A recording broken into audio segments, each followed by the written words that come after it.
Which Kiddush? The Kiddush you had on Friday afternoon. Oh. Sid and Spotty, and that's when that has really something to do with the distillery, because they consume more liquor there than the city of Denver could possibly. I'd stop in on my way from Greeley to stop and just visit with them on my way home. And they gave me a drink like that, except of water. It was straight bourbon. I says, I can't drink that. And they said, oh, yes, you can. So I did. I made up for it. I caught them both 2 Friday afternoons where they had to call their wives up and cancel Friday night. But anyway, they had a Kiddush that was not only people from all over Denver.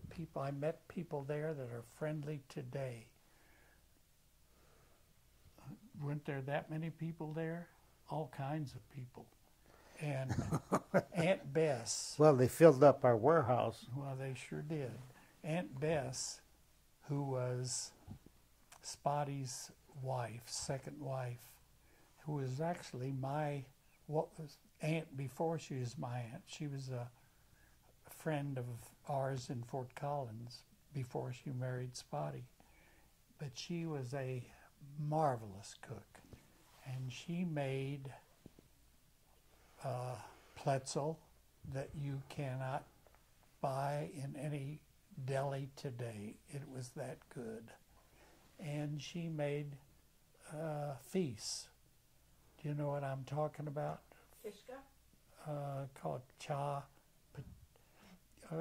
Cattle's hooves. Oh, yeah. I mean, Glue Incorporated, and with Challah.